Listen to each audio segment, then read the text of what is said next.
other zeros of 3x per power 4 plus 6x cube minus 2x square minus 10x minus 5 if two of its zeros are root under 5 by 3 and minus root under 5 by 3।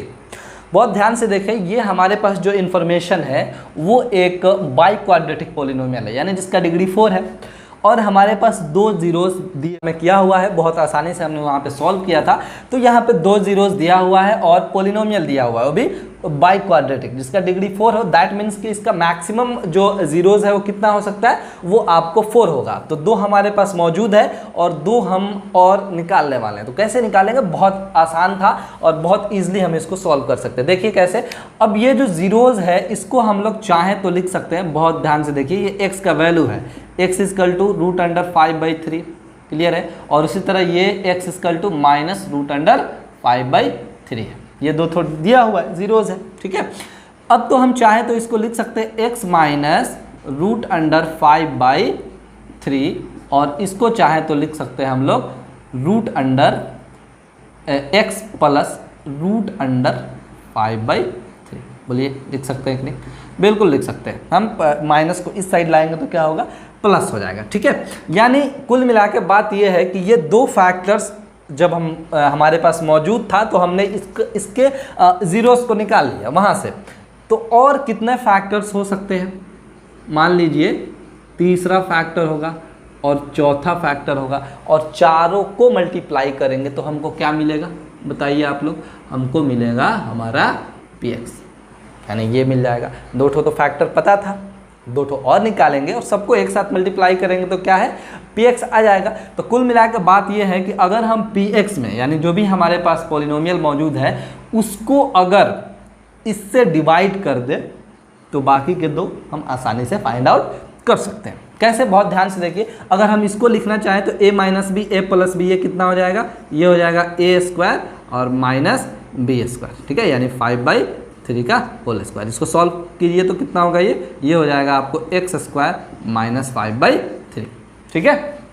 अब देखिए, अब हम simple इससे हमारा px जो है उसमें divide करेंगे और जब डिवाइड करेंगे तो हमारे पास कुछ ना कुछ क्या आएगा, क्वोशेंट आएगा। अब उस क्वोशेंट को हम फिर सॉल्व करेंगे और बाकी के जो दो रिमाइंडर्स, बाकी के जो दो जीरोस बच जा रहे हैं उसको हम आसानी से फाइंड कर लेंगे, ठीक है। तो वही वाला काम करने वाले हैं। बहुत ध्यान से देखिए, एक्स स्क्वायर माइनस 5 बाई 3 से अगर हम डिवाइड कर दें 3x पर power 4 plus 6x cube minus 2x square minus 10x minus 5, तो बहुत आसानी से हम यहाँ पर कुछ ना कुछ क्वोशेंट ला लेंगे और फिर उसको सॉल्व कर लेंगे।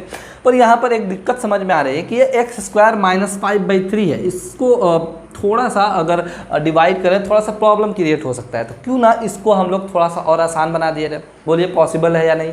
बिल्कुल है। देखिए इधर इसको साइड में कर लिया जाए। अगर हम चाहें तो एक्स स्क्वायर माइनस 5 बाई 3 को देखिए क्या कर सकते हैं, अगर हम फ्रैक्शनल ऐड करें तो ये हो जाएगा 3x स्क्वायर और ये हो जाएगा माइनस 5, इसको 0 के इक्वल कर सकते हैं। तो ये आपको 3 उस साइड चला जाएगा तो ये क्या बच जाएगा, सिर्फ 3x स्क्वायर माइनस 5। तो इसके मुकाबले ये आसान है, तो क्यों ना हम 3x स्क्वायर माइनस 5 से ही डिवाइड कर दें। देखिए अब डिवाइड कर सकते हैं, इसको हम लिख सकते हैं ना 3x स्क्वायर माइनस 5, ठीक है। चलिए अब देखिए कैसे हम कितना आसानी से इसको डिवाइड कर ले रहे हैं। इस बार हमको 3x पर पावर 4 लाना है और हमारे पास 3x स्क्वायर ऑलरेडी मौजूद है, यानी सिंपल अगर हम लोग x स्क्वायर लिख दें यहाँ पे और मल्टीप्लाई कर दें तो हमारे पास क्या आ जाएगा, 3x पर पावर 4 आ जाएगा। फिर माइनस 5 में अगर x स्क्वायर से करते हैं तो कितना आ जाएगा, माइनस 5x स्क्वायर। ये हम x स्क्वायर के साइड में लिख रहे हैं, क्यों, क्योंकि ये दोनों लाइक टर्म है। चलिए ये माइनस और ये प्लस, ये खत्म, ये हो गया 6x क्यूब और ये प्लस 5 माइनस 2 हो जाएगा प्लस 3x स्क्वायर, ऊपर से माइनस 10x और माइनस 5 हम उतार देंगे, ठीक है। इस बार 6x क्यूब लाने वाले हैं। देखिए कैसे करेंगे, अगर 3x स्क्वायर में हम सिर्फ 2x से प्लस 2x से मल्टीप्लाई कर दे तो आसानी से हम क्या ला सकते हैं, 6x क्यूब ला सकते हैं। बोलिए ला सकते हैं या नहीं? अब माइनस 5 में प्लस 2 से करेंगे तो कितना आएगा, वो आ जाएगा माइनस प्लस माइनस 5 टू जा 10x, ठीक है। इसके सामने हमने इसलिए लिखा कि ये दोनों लाइक टर्म है, ये माइनस हो गया, ये प्लस हो गया, ये एलिमिनेट हो जाएगा, ये भी एलिमिनेट हो जाएगा। बचेगा क्या, इधर बच गया 3x स्क्वायर और ये बच गया माइनस 5, ठीक है। 3x square minus 5, 3x square minus 5, यानी सिंपल अगर प्लस 1 से हम क्या कर दें, मल्टीप्लाई कर दें तो सेम टू सेम आ सकता है 3x स्क्वायर माइनस 5। जब इसको हम लोग सॉल्व करेंगे तो ये आपको 0 आ जाएगा, बात समझ में आई? चलिए अब बहुत ही आसान, x square plus 2x plus 1 आया। अब चाहे तो हम इसको आसानी से फैक्टराइज कर सकते हैं और फैक्टराइज करके बाकी के जो दो जीरोज बच रहे हैं उसे फाइंड आउट कर सकते हैं बहुत आसानी से। कैसे? बहुत ध्यान से देखिए। अब हम अपने px को अगर चाहें तो लिख सकते हैं, बहुत ध्यान से देखिए। क्या लिख सकते हैं? 3x square minus 5 into x square plus 2x plus 1, ऐसा लिख सकते हैं। और थोड़ा सा और याद कीजिए कि हमने 3x स्क्वायर माइनस 5 को इसके बदले लिखा था, हमने बदले में लिखा था x स्क्वायर बाई 5/3 को, और ये कहाँ से आया था? ये यहाँ से आया था। क्लियर है ना? इसका ये मतलब है कि एक का वैल्यू ये था और एक बार ये था, तो दो ठो तो ऑलरेडी पता है, यहाँ से दो ठो और हम निकालने वाले हैं। ठीक है, चलिए इसको कुछ भी नहीं करते, इसको एज टू एज रहने देते हैं और ये हो गया। अब simple splitting the middle term का इस्तेमाल करेंगे और इसको सॉल्व कर लेंगे। एक्स स्क्वायर अगर हम इसको लिखना चाहें तो x square plus x plus 1 लिख सकते हैं। बोलिए, स्प्लिट कर दिया हमने, 1 को स्प्लिट करके 2 लाना है। फैक्टराइज कीजिए, 1 इंटू 1 1 से मल्टीप्लाई करेंगे तो 1 आएगा और दोनों को जोड़ देंगे तो 2 आएगा। ठीक है, चलिए इसको कुछ नहीं कर रहे, x square minus 5/3 as to as रहेगा। यहाँ से x कॉमन हो सकता है, अगर x कॉमन ले लेंगे तो x प्लस 1 और यहाँ से प्लस 1 कॉमन लेंगे तो x प्लस 1 आ गया। क्लियर है? यानी फाइनली एक्स स्क्वायर माइनस 5/3 और ये हो गया x प्लस 1 और ये हो गया x प्लस 1। अब हमको 0 निकालना है। सिंपल क्या काम है, एक बार x प्लस 1 को 0 के इक्वल कर दीजिए, दैट मीन्स कि x इक्वल टू -1 एक आ गया, और फिर उसी तरह x प्लस 1 को भी 0 के इक्वल कीजिएगा तो x इक्वल टू -1 हमारा आंसर आ गया। दो ठो ऑलरेडी दिया हुआ था, दो ठो हमने यहाँ पर फाइंड आउट कर लिया, तो बहुत ईजिली हमने इसको सॉल्व कर दिया। हमने ये भी बताया आपको कि क्यों डिवाइड करते हैं px में, क्योंकि ये दो फैक्टर्स तो हमारे पास ऑलरेडी मौजूद होते हैं और उसी से दो जीरोस निकले होते हैं। बाकी दो फैक्टर हम और लाना चाहते हैं तो उसका एक ही उपाय है कि px में जो हमारे पास फैक्टर्स है उसको मल्टीप्लाई करके डिवाइड कर दें, और डिवाइड करने के बाद हमारे पास कुछ क्वोशेंट आएगा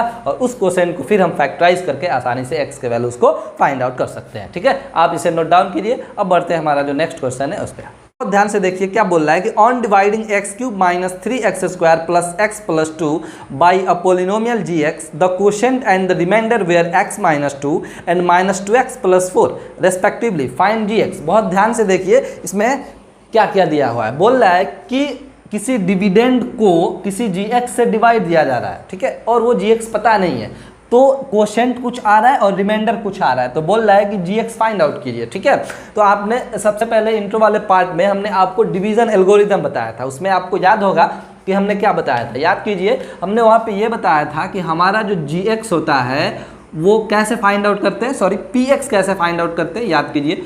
px equal to gx into qx plus rx, ऐसा ही था ना। Dividend is equal to divisor into quotient plus remainder. Clear है? अब देखिए इसमें हमारे पास क्या क्या मौजूद है। हमारे पास px मौजूद है, दैट मीन्स कि px जो है वो x cube minus 3x square plus x plus 2 मौजूद है। gx पता नहीं है, gx को gx ही रहने देते हैं। qx पता है, ठीक है, क्यों qx दिया हुआ है quotient x minus 2 plus rx भी पता है, rx का वैल्यू दिया हुआ है यहाँ पर माइनस 2x प्लस 4, ये सब दिया हुआ है। तो अब बहुत आसानी से हम यहाँ पर क्या कर सकते हैं, gx फाइंड आउट कर सकते हैं। कैसे? अब इसको सॉल्व कर लेते हैं। जैसे ये प्लस में उस साइड दिया हुआ है तो क्या होगा, ये आपको इधर आएगा, तो क्या होगा, इसको पहले लिखते हैं x cube minus 3x square plus x plus 2। देखिए प्लस वाला इधर आएगा तो माइनस हो जाएगा, minus minus 2x plus 4 is equal to gx into x minus 2। ठीक, बस ये प्लस था, इधर आ गया तो माइनस हो गया। अब इसको सॉल्व कर लेते हैं, तो ये हो गया x cube minus 3x square plus x plus 2 और ये हो गया प्लस 2x और minus 4 is equal to gx, और ये x माइनस 2 इधर है तो क्या हो गया, वो आपको डिवाइड में चला आएगा x माइनस 2, यानी जो भी ऊपर वाला टर्म है उसको अगर हम x माइनस 2 से डिवाइड कर दें तो जो हमारा आंसर आएगा वो क्या हो जाएगा, gx के इक्वल हो जाएगा। सिंपल सी बात है। तो देखिए ये क्या होता है, अगर ऊपर वाले को सॉल्व कर लेते हैं तो ये हो गया x क्यूब और ये माइनस 3x स्क्वायर, तो वैसा ही रहेगा, प्लस x और प्लस 2x कितना हो गया, प्लस 3x हो गया, और प्लस 2 माइनस 4 माइनस 2 हो गया, और by x minus 2 is equal to gx। यहाँ तक आई बात समझ में? चलिए अब सिंपल सा काम है कि हम डिवाइड करने वाले हैं किसको किसके साथ हम डिवाइड करने वाले हैं, x माइनस 2 से x cube minus 3x² plus 3x minus 2 में जो भी हमारा क्वोशेंट आएगा वो gx के इक्वल होगा, दैट्स इट। तो x² से अगर हम मल्टीप्लाई करें तो ये हो जाएगा एक्स क्यूब और ये हो जाएगा माइनस 2x² और ये माइनस हो गया, ये प्लस हो गया, एलिमिनेट हो गया, ठीक है। तो ये हो गया आपको माइनस x², ऊपर से प्लस 3x उतरेगा, माइनस 2 भी आएगा। तो इस बार माइनस x² लाना है, तो सिंपल सा काम है, अगर हम माइनस x से मल्टीप्लाई कर दे तो माइनस x² आ जाएगा, माइनस माइनस प्लस 2 और x में करेंगे तो 2x, ठीक है। ये प्लस और ये माइनस, ये एलिमिनेट हो गया और ये हो गया x माइनस 2, सिंपल प्लस 1 से करेंगे तो x माइनस 2 आ जाएगा, दैट मीन्स कि ये ख़त्म, नीचे आ गया 0, ठीक है। तो फाइनली हमारा gx कितना होगा, gx जो हो गया वो हो गया x² minus x plus 1 is equal to 1 gx, यानी हमने आसानी से हमारा जो डिवाइजर था उसे फाइंड आउट कर लिया, ठीक है। अब एक क्वेश्चन बचता है, फिलहाल आप इसे नोट डाउन करिए, बढ़ते हैं क्वेश्चन नंबर 5 पे। Give examples of polynomials px, gx, qx and rx which satisfy the division algorithm and degree px is equal to degree qx, degree qx is equal to degree rx and degree rx is equal to 0। क्या बोल रहा है, बहुत ध्यान से देखिए। सबसे पहले तो बोल रहा है कि हमारे पास px है, qx है, gx है, rx है, तो कुछ ऐसा एग्जाम्पल दीजिए जो डिवीज़न एल्गोरिदम को पूरी तरह से संतुष्ट करता हो और उसके बाद px का जो डिग्री है वो qx के डिग्री के इक्वल हो, ठीक है। उसी तरह qx का जो डिग्री है वो rx के डिग्री के इक्वल हो और rx का जो डिग्री हो वो 0 के इक्वल हो, ठीक है। यानी अब बहुत ध्यान से देखिए, सबसे पहले तो हम कुछ अपने से एग्जाम्पल लेंगे, एक दो सोचेंगे, उसके बाद इसको सॉल्व करेंगे। इसका इनफाइनाइट आंसर हो सकता है, बहुत सारा आंसर हो सकता है, ठीक है। तो इसलिए ज़रूरी नहीं है कि जो बुक में दिया है या फिर जो इधर उधर दिया है उससे ही हम सॉल्व करें, खुद से सोच सकते हैं। सोचने का ये मतलब है कि ऐसा कोई पोलिनोमियल सोचेंगे जिसका मतलब डिविडेंड का जो डिग्री है वो कोसेंट के डिग्री के इक्वल हो जाए, ठीक है। बहुत ध्यान से देखिए, अगर हम एक एग्जाम्पल लेते हैं अपने मन से, यानी अगर हम 3 से डिवाइड करते हैं, let's say 3x² plus 3x plus 21, ठीक है। देखिए यहाँ पर दिख क्या रहा है कि हमारे पास जो डिविडेंड है उसको इस डिवाइजर से यानी 3 से अगर हम डिवाइड करते हैं तो सबसे पहला वाला जो टर्म होगा वही आपको x² हो जाएगा। काम ही यही है कि इसके डिग्री, इसका जो डिग्री होना चाहिए वो इसके डिग्री के इक्वल होना चाहिए, यानी ये क्या है, यही px है ना, और ये क्या होता है, ये होता है आपको qx। तो px का जो डिग्री होना चाहिए वो qx के इक्वल होना चाहिए।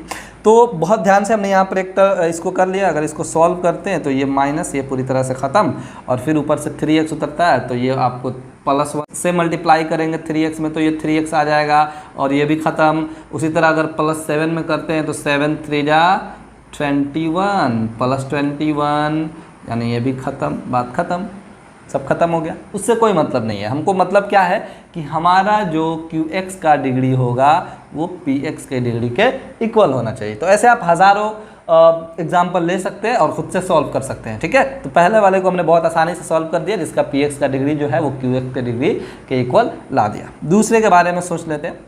दूसरे में क्या बोल रहा है, qx का जो डिग्री होना चाहिए वो rx के डिग्री के इक्वल होना चाहिए, यानी यहाँ जो आता है उसका डिग्री नीचे जो बचता है रिमाइंडर उसके डिग्री के इक्वल होना चाहिए। इसके लिए हम क्या करेंगे, बहुत ध्यान से देखिए। अगर हम एक एग्जांपल लेते हैं x² प्लस 1 को डिवाइड करते हैं, आपको x² प्लस या फिर x³ plus x² plus x plus 1 में, तो क्या होता है, देखिए खुद से ले लिया हमने। इसको सॉल्व करते हैं एक बार, देखते हैं क्या होता है। अगर इसको सॉल्व करते हैं तो ये हो गया x² और x में मल्टीप्लाई करेंगे तो x³ और प्लस x में 1 से करेंगे तो क्या हो गया, x² हो गया। क्लियर है, चलिए अब ये ख़त्म, दोनों ख़त्म, ऊपर से क्या उतरेगा x प्लस 1, बात ख़त्म। देखिए कितना आसान था।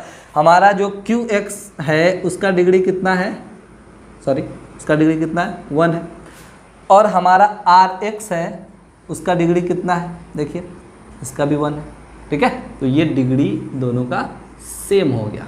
ऐसे आप बहुत सारा एग्जाम्पल ले सकते हैं जिसमें आपका डिग्री जो QX का हो वो RX के इक्वल हो जाए। ये दूसरा भी हमने सॉल्व कर लिया। तीसरे की बात कर लेते हैं। इसमें क्या बोल रहा है कि RX का जो डिग्री होगा वो क्या होना चाहिए, 0 होना चाहिए। दैट मीन्स कि 0 किसका डिग्री होता है, याद कीजिए कांस्टेंट टर्म का जो डिग्री होता है वो 0 होता है। चेक करना चाहे कि इसका डिग्री कितना है, पहले तो ये कांस्टेंट टर्म है, इतना तो समझ में आया।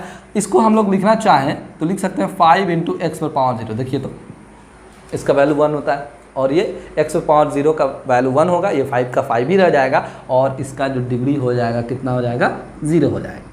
तो ऐसा ही एक एग्जाम्पल लेना है हमको, ठीक है, जिसका आपको डिग्री क्या हो जाए, 0 हो जाए, ठीक। यानी कहाँ, RX में, ठीक, यानी रिमाइंडर में। तो सोचते हैं, मान लीजिए 4x³ प्लस या फिर 2x³ plus 4x² minus 2x plus 4 में अगर हम डिवाइड करें कितना से, लेट्स से 2x² माइनस 2 से। देखिए क्या आता है, आई थिंक ऐसा कुछ आएगा जो सिर्फ नंबर बचेगा। क्लियर है, चलिए देखिए बहुत ध्यान से। ये हो गया आपको x में अगर मल्टीप्लाई करते हैं तो क्या हो जाएगा 2x³ और माइनस 2 में x से करेंगे तो माइनस 2x। देखिए इसके साथ लाइक टर्म है, यहाँ पे लिख दिया हमने। ये हो गया माइनस, ये हो गया प्लस, ये एलिमिनेट हो गया, ये भी एलिमिनेट हो गया। बचा क्या, बचा 4x² और प्लस 4 बचा, ठीक है। एक बार सॉल्व कर लेते हैं इसको, और अगर हम यहाँ पर 2 से मल्टीप्लाई कर दें तो ये हो जाएगा 2x² और माइनस 2 2 जा 4। ये तो माइनस हो जाएगा लेकिन ये प्लस हो जाएगा, दोनों को जोड़ने के बाद क्या आ जाएगा, 8 आएगा। और डिग्री ऑफ 8 व्हाट, 0। क्यों, क्योंकि 8 को हम लोग लिख सकते हैं 8 × x⁻0, क्योंकि x⁻0 का वैल्यू क्या होता है, 1 होता है। तो ये एक ही रहेगा, यानी ये हो गया हमारा आंसर हो गया, ठीक है। 8 जो रिमाइंडर है वो आंसर हो गया।